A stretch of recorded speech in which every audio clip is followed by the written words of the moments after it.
Welcome to the Young Turks. I'm Kasparian. John Iadarola not only did his morning show today, the Damage Report, but he's filling in for Cenk. Yeah, I'm gonna coast a bit, but I am here. I doubt you're gonna coast. You're not a coaster. We'll see. It's the furthest thing from the truth. I'm glad to be here because we have not done the show together in a very long time. I know, I was actually thinking about that the other day. So I'm glad we're doing the show together today, and we have so much to get to. Just so you guys know, we are going to update you on the whole citizenship question in the census. As we were going live, Trump was still speaking, and so we will have the updated version of that story ready for you guys after the first break. But in the meantime, we're going to focus on other immigration-related news because there's quite a bit of it. Later on in the show, I'll be joined by Felonious Monk and also Brooke Thomas, and we're gonna talk about some social commentary stories in addition to more political news. So I'm looking forward to that as well. I hope you are, and with that said, let's get started. Whether they are or not. Let's do it. Well, you're watching, so I'm hoping you are. Otherwise, you're wasting your time. But we have, again, great stories for you. But let's start off with some potentially disastrous news. Donald Trump's nationwide raids on immigrants are reportedly scheduled to happen this week, by the end of the week on Sunday. And the New York Times is reporting that as many as 10 major cities will experience these ICE raids. And they know about this thanks to both current and former Homeland Security officials who spoke on the condition of anonymity. The raids, which will be conducted by Immigration and Customs Enforcement over multiple days, will include what they refer to as collateral deportations. In those deportations, the authorities might detain immigrants who happen to be on the scene even though they were not targets of the raids. Now, this is an important distinction to make because right now, Donald Trump is arguing that they are not going after non-violent, non-criminal immigrants. But I mean, here's what he says, and then I'll fill you in and tell you what the reality of the situation is.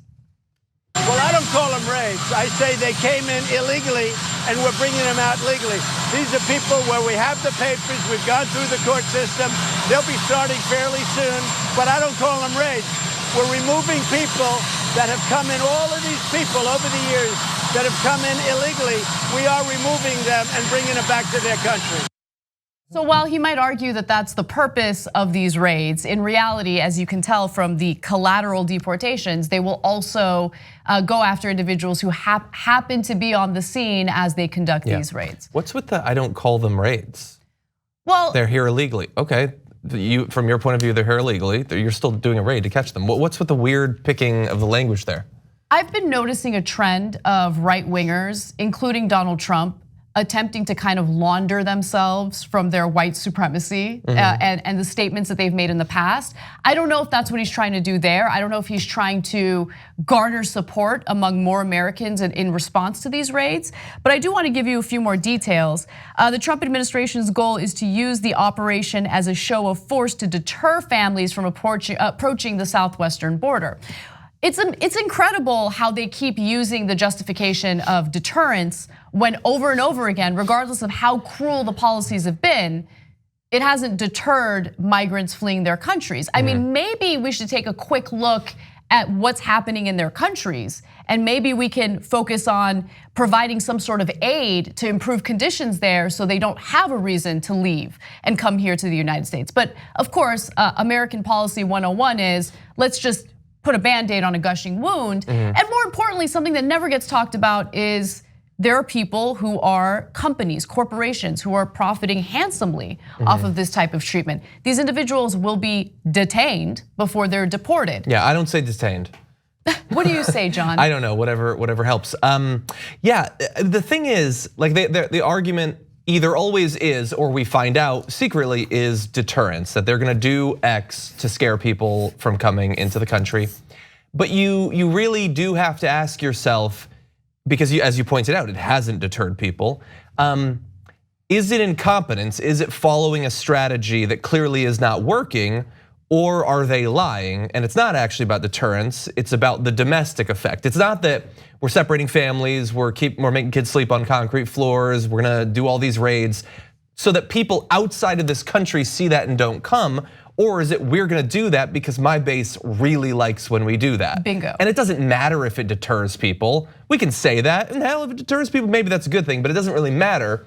I just know that this is literally the only thing I can give to my base these days. Well, my read of it is very similar to what you just said, but I think there's one other component to it. So yes, I think that this does play well with his base. As many of our viewers have written in and expressed, this type of cruelty, especially at these detention facilities, is not a bug, it's a feature. It's something that appeals to a portion of Trump's base, if not the majority of Trump's base. So there's that. But there's also the fact that this is a business. I mean, what's happening with these detention facilities is these private businesses, these private prison companies that run and operate these detention centers are making a ton of money off of us, the US taxpayer. I mean, they're getting these massive contracts, right? And they're allegedly spending, $700 to $800 a day on each migrant.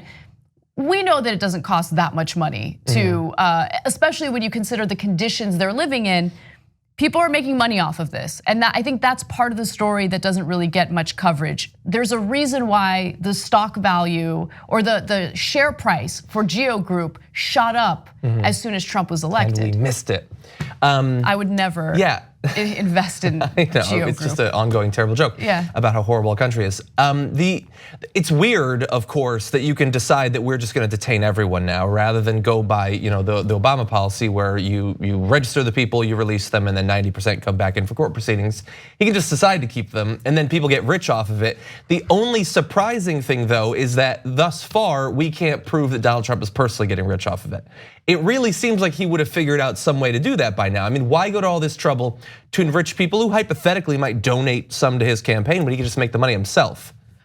Well, I mean that could well be out there. He's not Ken competent. Go get him, but I don't know if he's competent enough to make money himself, right? Like, at least in a legal way. But what I do want to just point to, though, is he is worried about campaign contributors. Like the Mercers have completely pulled support from Trump, which I think is fascinating because the Mercers, one of their top issues was supporting Netanyahu in Israel and giving Netanyahu what he wanted, and that's what Trump has done. But they've decided to pull support. So they're worried. The Trump campaign is worried about campaign funding. I mean, of course they're gonna want and welcome campaign contributions from private prison companies. Especially Geo Group. And from regular people. I mean, after all, Donald Trump actually does get a lot of money, from small dollar donors, which is sickening that some of these people they've been left behind as other people have by this country, but they have flocked to the guy that wants to actively go after them even more. This guy that they love and they wear his hat and all of that. So I think, he's already raised a ton of money. This sort of thing, whether the Geo Group gives him money, regular racist Americans will because they love this. And it's weird that we're in a system where, like, what are the different things that Democratic candidates are considering to try to get people invested in politics and interested? Like something to do with taxes or education or climate change. It's always they're coming over the borders. It's a caravan today, or it's the raids, or that's all. It's a couple of years now. Right, they run on fear, and it works. It used to be a little bit more diverse fear. Now really? it's like specific. There's always been a boogeyman in a Republican administration. During Trump's administration, it was a terrorist group, Al Qaeda, the Taliban. I'm sorry, what did I say? Trump. Okay, sorry, I meant Bush. Different nightmare. During feels kind of similar but different. But anyway, during the Bush administration, there was the boogeyman, right? Like we have to to Bush's credit, he didn't go out of his way to demonize Muslims overall, but he did have a boogeyman, the Muslim extremists.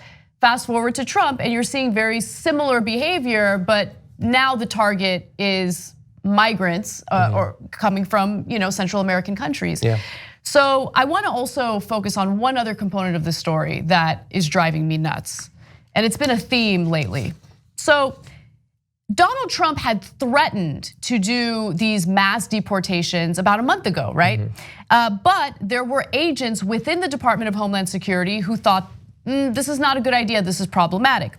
According to the Times, New York Times, agents have expressed apprehensions about arresting babies and young children. The agents have also noted that the operation might have limited success because word has already spread about how to avoid arrest, namely by refusing to open the door when an agent approaches one's home. Now, that is what DHS is currently concerned about, but they were also concerned previously because when Trump threatened to do these raids about a month ago, he put out these threats on Twitter, right? And so ICE agents were like, this is not a good idea. They're worried about their safety, but they were also worried that people would, leave the homes that they're supposed to be found in. But here's one thing that stood out. Last month, days before the operation was to begin, Trump forecast the plan on Twitter, blindsiding ICE agents whose safety officials feared would be compromised as a result. After he did that, Nancy Pelosi also reached out to him. And so Pelosi was like, good.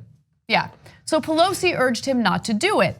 But Trump told her, all right, I'm gonna go ahead and postpone this for now on the condition that you work with Republicans in Congress to pass legislation that would get rid of loopholes when it comes to amnesty. Now, of course, we know he's not really concerned about loopholes. He just wants to make it increasingly difficult for anyone to be granted amnesty in the United States. The loophole is that amnesty is a thing. Yeah, that's exactly right. For him, that is what the loophole is. Now, guess what? After that whole negotiation happened, what did Nancy Pelosi do? She gave Trump what? $4.6 billion. The back of her hand? No, of course not. No, never. Money? Money. Wait, but she's our leader in Congress. That's weird. She's not much of a leader. So $4.6 billion to Border Patrol, border security, with no strings attached. There was nothing that would essentially be binding to force the Trump administration to improve the conditions at these facilities or these detention centers. So they got the money. They got the money with no strings attached. Pelosi, instead of attacking Trump for now saying he's gonna do these raids in 10 major cities on Sunday, she has been on the warpath against freshman Democrats like Representative Ocasio-Cortez or Rashida Tlaib, Ilhan Omar, Ayanna Pressley, for refusing to vote in favor of that appropriations bill, which, by the way, passed. Trump signed it, he got the money. Yeah, and it wasn't just the 4, there were 93 Democrats that voted against it, close to as many Democrats as voted with Republicans in support of it eventually. No matter what, that back and forth that you just described between Trump and Pelosi was a product of some foolishness on the part of Nancy Pelosi. I hope that the foolishness is just that she believes that they will spend the money on the migrants, which probably won't be the case, but she thinks that they will, and that she actually foolishly thinks that the cruelty and suffering we're seeing at the border is principally a problem of not having enough funding, which is again not the case. That's foolishness. But if she actually thinks that she postponed it, like that he would have done the raids if not for her making that deal, that's insane. They didn't postpone the raids because Nancy Pelosi stepped in. They postponed the raids because he announced a massive undertaking that was literally impossible. That's exactly they could not have done it. That's exactly You right. can't deport millions of people. Like ICE agents responded concerned for their safety. ICE leadership was like, what are you talking about? That's an insanely complicated, expensive process that would involve operations in literally every state. You can't just come up with that and then the next day we begin doing it. It was never going to happen. So she actually provided cover for him by pretending that he had backed off because he was dealing, it was bipartisanship. He backed off because it was insane and absurd. And if she had not provided that cover, that would have been more obvious to regular people. That's such a great point. And finally, at what point do Democrats understand that bipartisanship in today's climate is not a thing? It's not doable. Like the Republican Party, and especially the Trump administration, they have no interest in working with you. They have no interest in negotiating or conceding or compromising. There's no interest in that. And so it should infuriate voters on the left or infuriate independent voters as well, people who don't identify as Trump's base. It should anger them that their hard-earned money is going toward enabling this behavior right now. And I get it, $4.6 billion is a drop in the bucket when you really look at the grand scheme of things, but it's still enabling Trump. It's an unprincipled way of going about this whole debate. And the fact that she just gives him what he wants when she has control of the House. Democrats have control of the House. They are supposed to serve as a way of mitigating Trump, and they're doing the opposite. It's so devastating. Yeah, it's a way to seem like you're doing something, like you take it seriously, and maybe it'll help a little bit. Yeah. And it's a lot easier than actually fighting him and making sure that you help the situation. Exactly. You know, the country was infuriated by what was going on, still is. I mean, Epstein has taken some of the attention away from it. Like, it was as if he had the leverage. He didn't have the leverage, he wanted money. You could have provided leverage. You could have said, okay, we'll give you $4 billion. We're also gonna shut down ICE and we're gonna totally kneecap DHS because it's out of control. Oh, you don't like that? Well, what are you gonna give us? Right. In return, they control half of the legislature. I know. But Nancy Pelosi acts like she got beat in 2018. I'm going to reference Ryan Grim again because his explanation for why establishment Democrats are so weak makes a lot of sense. She and Biden and other, establishment Democrats, they're worried about experiencing or re-experiencing what they saw during the Reagan administration. When Democrats really did take a beating in elections.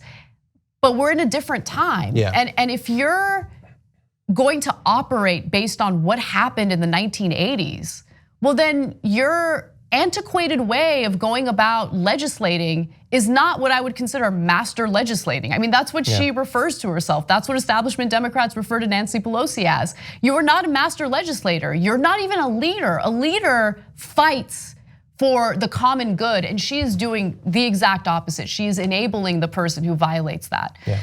All right, we got to take our first break. When we come back, we'll have the update on what's happening with the census, and also a crazy person on Fox News goes after AOC in an insane way. Come right back. We hope you're enjoying this free clip from the Young Turks. If you want to get the whole show and more exclusive content while supporting independent media, become a member at tyt.com/join today. In the meantime, enjoy this free segment. Welcome back to TYT. Anna and John with you. Gabby Marita writes in the members' comments and says, if Donald Trump isn't personally enriching himself off deporting people, I'm willing to bet he's definitely tried to find a way to do so. I mean, absolutely. I mean, he's found a way to use the office of the presidency to enrich himself. Yeah. And that appeals court said, you know what? That's a thing now in America. You can make yourself rich as president. Brian Wagner makes a great point, and I agree with you. If $4.6 billion is only a drop in the bucket, why can't we spend a couple of those drops on healthcare, education, student loan forgiveness? When it suits their donors, the money is no problem. You're 100% right. There's never any. Healthcare doesn't deport people. It doesn't play into the fear politics, right? Which helped the Republican Party so much. And I want to show some TYT Live people some love. Now, we prioritize members' comments because members help keep us afloat. Without them, the show wouldn't even be possible. So we want to find ways to thank them and show our gratitude. But for our TYT Live members, TYT Live commenters, we also take a look at what you have to say. Mark writes in and says, Pelosi is not a good legislator. She is not a leader. She is not a representative of democratic values or what the people want. You know how I feel about that? Totally agree. She is extremely skilled at keeping powder dry. That's what she's good at. Yeah. Driest powder around. Get that powder wet, girl. Like, get some stuff done, but she doesn't have it in her. She needs to step down and have a real leader take charge. All right, so let's give you guys an update on what's happening with the census. The Trump administration has been fighting aggressively to include a citizenship question in the census. And of course, the Supreme Court ruled against it, arguing that the reasoning behind why the Trump administration wanted to do this was not good enough, but they did leave the door open for other potential reasons that would be valid. Well, today, Trump has updated the American people about how the census will not include a citizenship question. And of course, I mean, the Supreme Court had already ruled on this. The administration had no other reason to include that citizenship question. And so remember, we had updated you on how lawyers in the Department of Justice had asked the judge to step down from this case, probably because they realized there was no case, and the judge had actually blocked them from doing so. So I'm a little surprised, I gotta be honest, because this morning it was reported that Trump was going to pursue an executive order to include the citizenship question, but now it appears he has given up. But I do want to let you know that he says he's ordering every federal department and agency to provide the Commerce Department with all records it requests pertaining to the number of citizens and non-citizens in the country. Trump says he will sign an executive order to put this new plan into effect immediately. We'll update you guys on that as the story develops. This just broke, but I want to get your thoughts. Yeah, I mean that, they could come up with some way that also will be terrible, but I could see him just losing interest in that because that doesn't accomplish the goal. The goal is to get people to not respond to the census, to be too scared to. Now, he got some of what he wanted already because we talked about this a lot in the media and we needed to help get to this point where the Supreme Court ruled against it. But just the conversation being out there is going to scare some people. Some people will be left with the idea that it will be on there. It won't, but they're not gonna find that out and they will be too worried to answer it. So that's unfortunate. So now it's on us to make sure that everyone knows that they can freely answer the census. But the thing for me, there's been this constant back and forth and you never know with Trump what he's going to do. But there was a little bit of dread that I was feeling where you were like, well, there's really no case because the Supreme Court ruled against it, which is true. But if he had just announced today that he was going to do it, then what would have happened? Well, Nancy Pelosi would have kicked down the door and stopped him? Thank you, John. I don't even know why he's not doing it. Who would have stopped him? No, first of all, you made a really great point. Thank you. Because I made that point as well. I don't know if we still have that video available. Can you guys give me a thumbs up if we do? Because when we previously covered this story, I brought that up. I brought up how, well, you know what? Why don't we watch the video and you'll see what I said. My line of reasoning on this story had everything to do with the people who continuously enable him in government.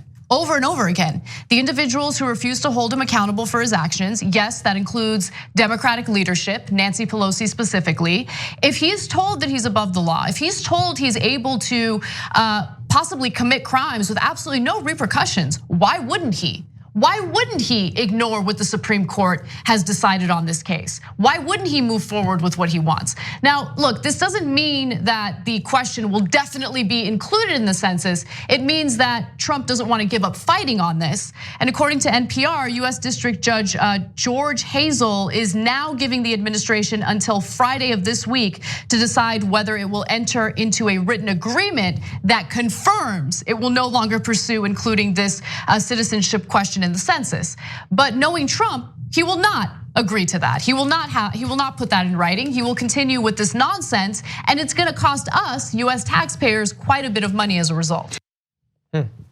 So I'm happy that he didn't actually pursue the executive order. Yeah, I don't know why. I mean, maybe he's worried that our political institutions still have a little bit of strength, a little bit of inertia, that they would fight back against him. But the point that you were making specifically about the census there was my argument now for what feels like a year or two about impeachment, where people who oppose impeachment after seeing what he's done have signed on to the idea that if he does break the law, there shouldn't be any consequences. That is the lesson that was sent to him. And so when he chooses not to, like in this instance, I'm honestly baffled why he didn't just put it on there. So before we continue with that part of the discussion, can you just talk a little bit more about why it is the Trump administration wanted to include this question, right? Because they would argue, oh, it's gonna help us track undocumented immigrants, as if people are gonna honestly. Well, the argument, what they actually said was, we need this information so that we can comply with certain components of the Voting Rights Act. So it's not that we're racist, we actually wanna do something that's unracist, and that made it a little bit more obvious that they were lying. The Republican attachment to the Voting Rights Act is not so strong that Donald Trump would make it a multi-year campaign to get on there. Nobody actually believes that, but that's what they said. What they actually want to do is make it so that some people who either are here illegally, don't have documentation, or are worried about being deported won't want to be tracked in something that is explicitly concerning immigration status and citizenship. It doesn't matter to Trump if the Constitution actually says you're just supposed to count the number of people, as we pointed out many times. The idea was that you could scare people off. And then that was why I was saying before, my fear is that just as having had this conversation might leave some people with that fear, even if the actual question isn't present. So I'm glad you explained that, because as always, the way that the right wing operates is based on projection. So they want to scare people away from actually responding to the census, because they know that in previous administrations, let's say when there's a Democrat in charge, they've been afraid to answer the census. In fact, I came across an old TYT video from back in 2009. Now, I didn't include any of Cenk's commentary, but thank you. I did include, you're the worst, but I did include a back and forth between Glenn Beck and Michelle Bachmann, okay? So again, this is in 2009, which makes sense, 10 years ago. And hear what they have to say about the census. I think there is a point when you say enough is enough to government intrusion. And you had mentioned this earlier, 28 pages. I have the survey right here, Glenn. This is the 28-page survey. This is the short form that every American will get next year. Does the federal government really need to know our phone numbers? Do they really need to know, like you said, the date and time that we leave, mental stability? You know the one question that's not on this survey, Glenn? Are you a US citizen? This would be your perfect opportunity to find out how many illegal aliens are in the United States. Guess what? That's the one question they don't ask on this, your resident status. Can they, because I've considered not filling it out when I get it, but I want to make sure that they don't use this as a loophole to, say that I can no longer have a permit for my gun, et cetera, et cetera. Oh, so not doing that. no, of course they're not doing that. That's not what the purpose. The census is not meant to be like a political or a politically charged document, right? Like, or survey or questionnaire. The whole point of the census is to have an understanding of how many people are in the country, how many people are in various districts. It has to do with allocating federal money based on the population, right? So and representation. And based on the representation, yes, exactly. So it's not meant to be there's no political motive behind it, but the reason why I show you that old video is because you have a Democrat in charge and they're like fear mongering about like, they're gonna take our guns away, the census is gonna, because they plan to use the census for political purposes. Yeah, for political purposes, yeah. Yeah, and it's 28 pages, so many, what do they want it to be? Like, you just text everybody in the country, yo you up? Fit it on an index card. Yeah, I guess yeah, we need some information. It's used for a lot of things. Some of them not nefarious, but gathering data is a scientific thing, and so naturally they're gonna be a little bit concerned about it. And I think one of the things that's made this discussion a little bit difficult is it's one thing to say, well, the Constitution is very clear, count the number of people. But I think some, especially considering that political representation is based off of the results of the census, some people who might not be hard right-wingers will say, well, but is that really fair that more representatives will go not based on number of citizens, but based on how many people are there? That doesn't really seem fair. But that's just based on a couple hundred years of this weird attempt to make people think that citizens are the only people that count inside of our borders, or that the US government is designed only to serve the interests of citizens. Right. We've always had non-citizens in our country. We designed it that way, actually, in some notable ways that eventually need to be fixed thanks to the Civil War. But the idea that we don't want representatives to only be there for our citizens. If there are a lot of people living in an area, we want the government to function. We want things to work. It doesn't matter if they're not citizens. We want our country to work efficiently. You're right. That's a rational way to run a government. And also keep in mind that if you include a citizenship question in the census, not everyone in a particular household is a citizen, right? But that doesn't mean that everyone in that house is a non-citizen. So it discourages actual American citizens from being counted or responding to the census. So it's not a black or white issue. As always, I mean, American government operates in this weird black and white narrative, and it's nuanced. It's much more complicated than that. And again, this is something that is protected in the Constitution, and you have the Trump administration attempting to politicize it. And the last quick point I'll make is, so this is good, hurrah. But understand that even before they were attempting to do this, black and brown Americans are already undercounted by the census. So just bear that in mind. It's not like we fixed the one threat to the census and the apportionment of political representation. It's already unfair in the way that it's done. It's complicated. We don't have the fix for it on the show right now, but it's a problem that still needs to be fixed even after we've had this victory. Well, let's move on to our next immigration-related story. We're looking at someone who's basically wants to give you the wish list for terrorists, the wish list for criminal cartels and sex traffickers. And you have to wonder, is she working for them or is she working for the American people? That was a Fox News panelist. Her name is Rachel Campos Duffy. And fun story, her husband is actually Representative Sean Duffy. Anyway, she thinks all sorts of terrible things about AOC and what her motives are. But before we get to a longer version of that video so you hear her reasoning or lack thereof, let's just go back and hear from Representative Ocasio-Cortez and what her reasoning is when it comes to wanting to do away with ICE. She says, because the core structure of ICE, I believe, and frankly, the entire Department of Homeland Security, this was established by George Bush in the wake of 9/11, right? As the Patriot Act and all of these different institutions that were frankly very large threats to American civil liberties started to get established. And people sounded the alarm back then that these agencies are extrajudicial, that they lack effective oversight, and it is baked into the core foundational structure of these agencies. And she's absolutely right about that. I mean, let's just stop and think about what's happening in these detention facilities. Is there oversight right now? I mean, you as a member of Congress can't even get in, and if you do get in, you're not allowed to have your phone on you, you're not allowed to take photos, you're not allowed to hold these individuals accountable. How crazy is that? So there is a lack of oversight, and I think that the evidence bears that out. But let's hear a little more from Ocasio-Cortez. So a reporter from the New Yorker says, would you get rid of Homeland Security too? And she responds and says, I think so, I think so. I think we need to undo a lot of the egregious mistakes that the Bush administration did. By the way, this is something that Obama should have done. I feel like it is a very qualified and supported position, at least in terms of evidence and in terms of being able to make the argument that we never should have created DHS in the early 2000s. Now, that's not to say that there shouldn't be border security. There was border security prior to DHS, we all know that, but we know the evidence, and I would argue that this Fox News panel also knows the evidence, but regardless, let's hear the fear-mongering that comes from it.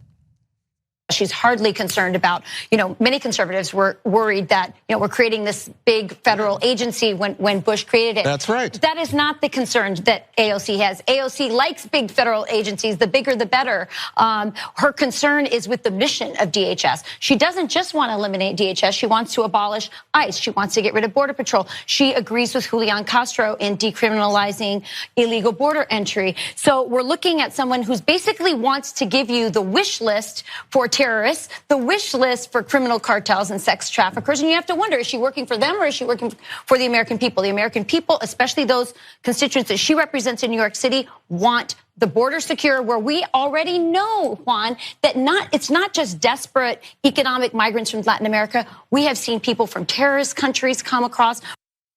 Terrorist countries. So, of course, you gotta add the whole country. The fear-mongering about terrorists, yeah, exactly. Something in the dirt. Yeah.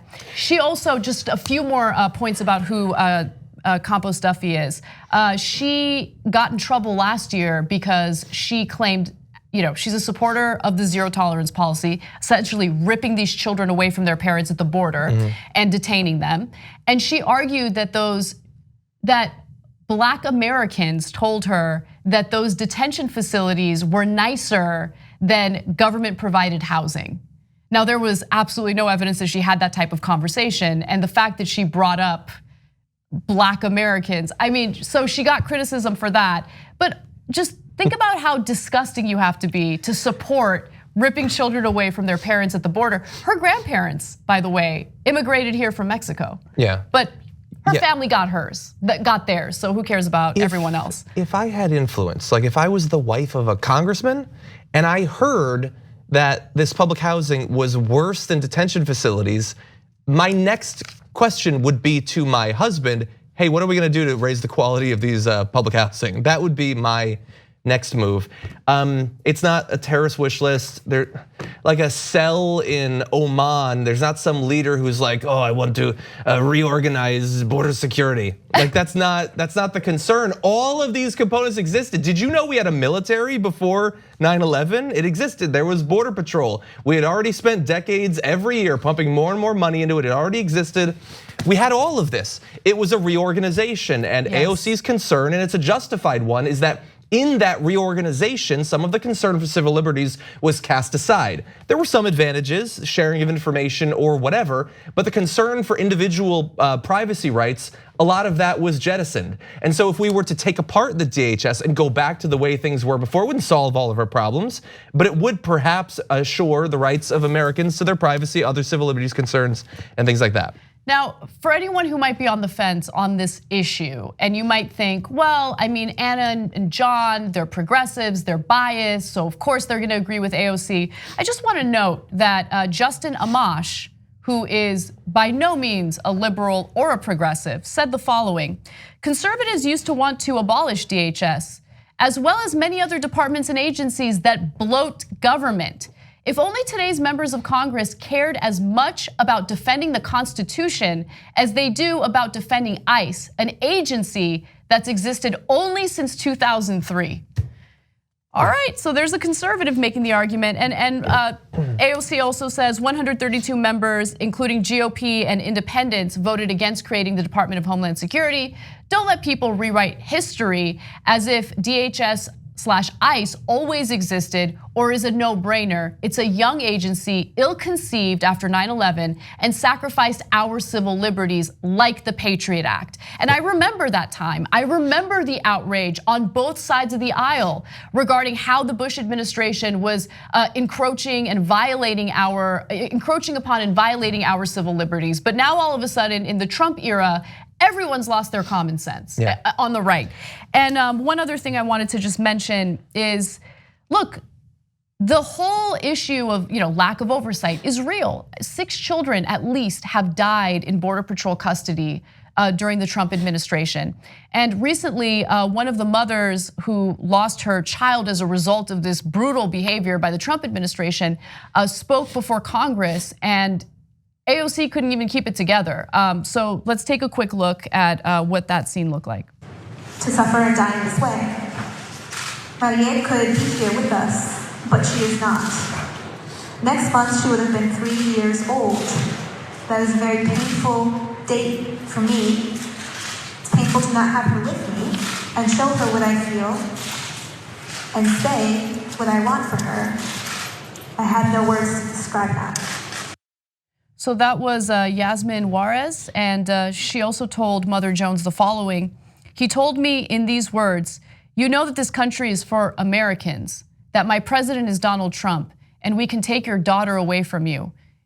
And we can lock you in a cell." I remember that. I started to cry because I was at a loss for words for how I could respond.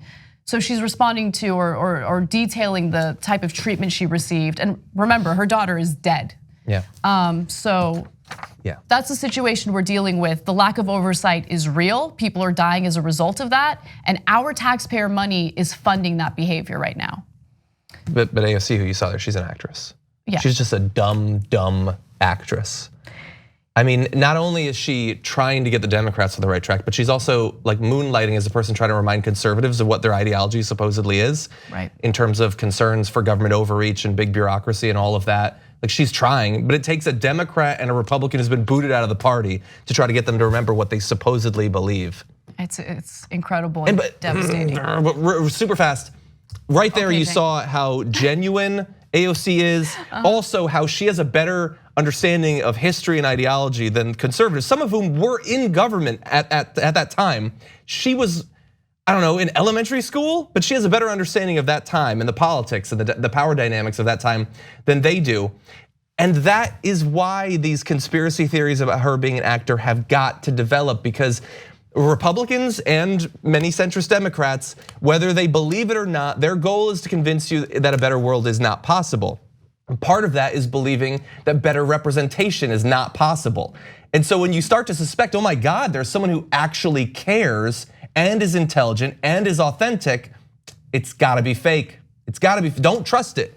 Don't believe that we can have more people in office like AOC. It's all a big scam, she's just an actress. And unfortunately, some people are gullible enough to believe that. We gotta take a break. When we come back, we have more news for you, including Cenk's appearance on Cuomo. It was bananas. We'll be right back.